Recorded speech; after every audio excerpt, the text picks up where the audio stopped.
BJP এবার বাংলা থেকে জঙ্গলরাজ উপড়ে ফেলবে, বিহারের জয় বাংলাকে পথ দেখাবে। মাননীয় প্রধানমন্ত্রী গতকালই স্পষ্ট করে দিয়েছেন যে ওনার যে দুটি বক্তব্য, একটি বক্তব্য যে মা গঙ্গা বিহার হয়ে তারপরে বাংলায় আসে, তো বিজেপিরও জয়যাত্রা বিহার হয়ে এবার বাংলায় প্রবেশ করবে। এবং মাননীয় প্রধানমন্ত্রী যে দীপ্ত কণ্ঠে ঘোষণা করেছেন যে বাংলার এই জঙ্গলরাজ, সেই জঙ্গলরাজকে আমরা উপড়ে ফেলব। মাননীয় প্রধানমন্ত্রী শ্রী নরেন্দ্র মোদীর নেতৃত্বে ভারতীয় জনতা পার্টির প্রতিটি কর্মী, নেতৃত্ব, কার্যকর্তা তারা প্রত্যেকেই তৈরি হয়ে আছে এবং তারা কোমর বেঁধে তৈরি হয়ে আছে তৃণমূল নামক উগ্রপন্থীদের সহায়তাকারী এই সরকারকে উপড়ে ফেলার জন্য। প্রধানমন্ত্রী তো কালকে বলে দিয়েছে মুসলিম এবং এদের দল হচ্ছে কংগ্রেস। দেখুন, আমি মাননীয় প্রধানমন্ত্রীর বক্তব্য আপনারাও শুনেছেন, আমিও শুনেছি। সেই বক্তব্যে উনি স্পষ্ট করে দিয়েছেন যে যারা অ্যাপিজমেন্টের পলিটিক্স করে, সেই অ্যাপিজমেন্টের পলিটিক্সের দলগুলোর স্থায়িত্ব ভারতবর্ষে ধীরে ধীরে কমে যাচ্ছে, তাদের সাকসেসও কমে যাচ্ছে। কংগ্রেসের থেকেও এক কাঠি উপরে তোষণকারী দল হচ্ছে তৃণমূল কংগ্রেস নামক দল। সেই তৃণমূল কংগ্রেস নামক দলও শেষ হয়ে যাবে।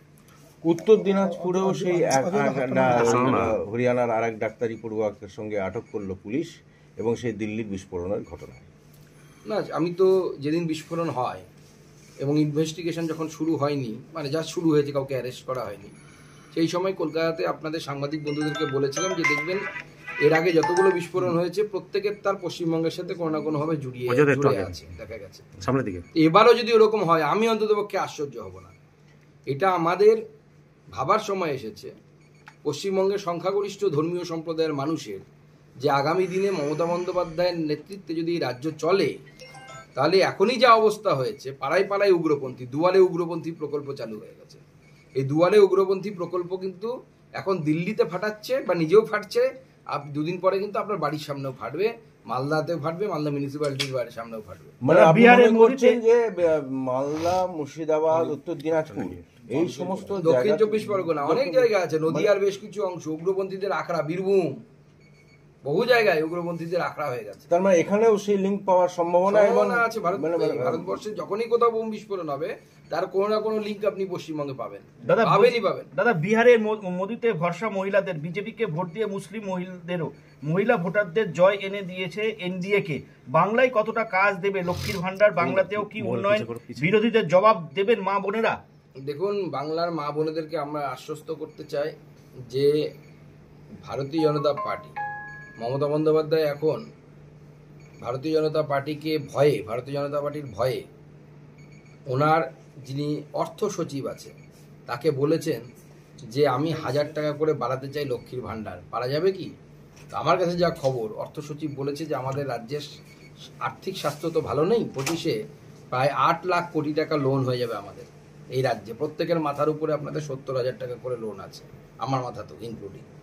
তো এই 8 লাখ কোটি টাকা লোন নিয়ে লক্ষ্মীর ভান্ডার অত বাড়ানো সম্ভব নয়, তবে কিছুটা বাড়ানো হবে।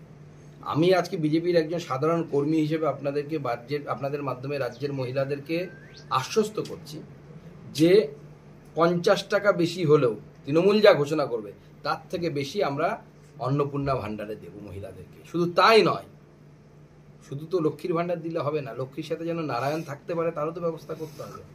আমাদের পশ্চিমবঙ্গের সমস্ত লক্ষ্মীদেরকে তো মুখ্যমন্ত্রী নারায়ণ ছাড়া করে দিয়েছে। লক্ষ্মী এখানে গ্রামে, নারায়ণ কোথায়? গুজরাটে। লক্ষ্মী এখানে গ্রামে, নারায়ণ কোথায়? উত্তরপ্রদেশের গুরগাঁও। নারায়ণ কোথায়? বেঙ্গালুরুতে। লক্ষ্মীর ভান্ডারের নাম দিয়ে মহিলাদেরকে লক্ষ্মী বানানোর চেষ্টা করছেন, ভালো কথা, কিন্তু নারায়ণরা যে মাথায় ইট নিয়ে ব্যাঙ্গালোরে কাজ করতে বাধ্য হচ্ছে, কোথাও গিয়ে ধান রোপণ করতে বাধ্য হচ্ছে।